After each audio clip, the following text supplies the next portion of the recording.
Hey everybody, it's Dan Latto speaking. In this video, I want to talk to you about managing fears within your business.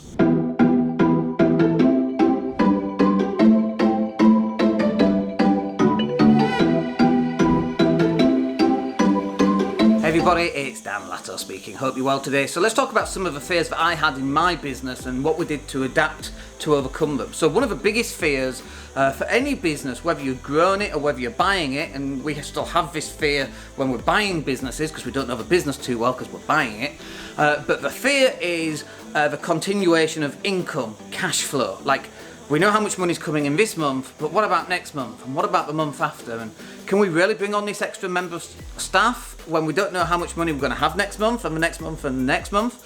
And so that was a real worry for us. And in fact, I just saw a post on Facebook yesterday, and it was a guy doing a website for £99, logo creation for 20 quid. And I'm like, how many logos do you have to create to pay, say, your car, or to pay for your mortgage, or your food bill for the month, or even just your petrol? If your petrol's £200 a month, that's 10 logos a month. How are you going to find 10 clients a month to £20 to just pay for petrol? And that's just a small amount of your expenses, right? If your expenses are £2,000 a month, you need to find 100 people who need a logo every single month. And it's not just 100 startups. You need to find people who are prepared to pay 20 quid for a logo when you can get them for free on Canva. So getting that continuation of income was a real stress for me and a source of anxiety. And one of the ways in which we actually dealt with that is that instead of having a month by month contract with people, what we would do now is we've changed how we actually sell what we do. So we still provide content, we still provide videos and images and websites, but now what we do is we create a whole sales funnel, which might take 4 to 6 months or even longer to actually create properly. But we do it properly for them. So they have a fully fledged sales funnel. And so let's say it's it's going to take 6 months. Month 1 is creating websites and YouTube channel and all the Facebook connectivity and all the other social media connectivity. So we might create that month 1, and then month 2 till 5 is putting it all together, creating content, driving traffic, sending it to the website. And then it might be month 3 might be, okay, now we've got all these videos, let's convert those to podcasts. So we convert those to podcasts, upload them to iTunes for the client, which is really cool for the client's point of view because now they're on iTunes, really credibility building there. So what happens then is that 6 month process might cost 10 grand, it might cost 8 grand, it might cost 6 grand. It just depends on how much resources are needed to fulfill that particular amount of work. But what we then do is we go, okay, if it's 8 grand, or let's say 6 grand because it's easy maths, if it's 6 grand, we go, okay, it's £1 a month for the next 6 months. And they sign up, they're contractually bound for that 6 months because we're providing £6,000 worth of work.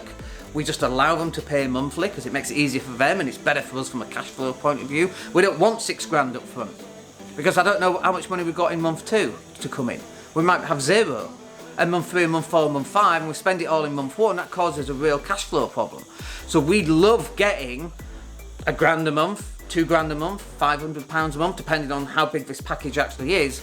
And the clients love it because now they can spread this large cost of creating this big sales funnel, and they can spread the cost over 6 months. But that allows us to know, because we take that money, we put it on a spreadsheet, month 3, or 3 months from now, we know we've still got that money to come in for month 3, 4, 5 and 6.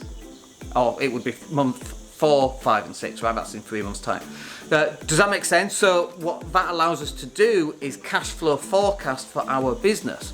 And then we pull on the additional resource, which is new staff. And then as we take on 1 or 2 more clients, we can take on an additional member of staff. And so we can grow. But we also know that in 6 months' time that client's going to drop off. But by then we've probably recruited more clients anyway, so it actually makes no difference. That's how we overcome the anxiety surrounding cash flow. And honestly, that's how this business is going to grow.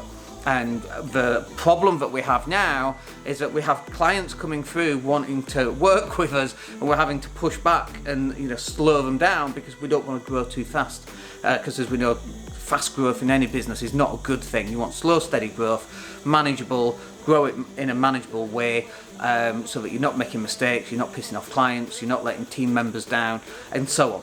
So look, I hope that's useful for you. It gives you a little bit of an insight into how we think and hopefully it gives you a little bit of food for thought in how you're running your business. And if you're flogging £20 logos or £99 websites, you really need to go back to the drawing board and work out, you know, even if that's okay, the website's £1,000, but it's, you know, £250 a month for the next 4 months, great. At least then, you know, if you sell 10 of those, there's your £2,500 for the next 4 months, okay? So it's a really good way of doing it. Hope that's useful. Let me know in the comment box down below, and we'll speak to you on the next video. My name's Dan Latto. Take care.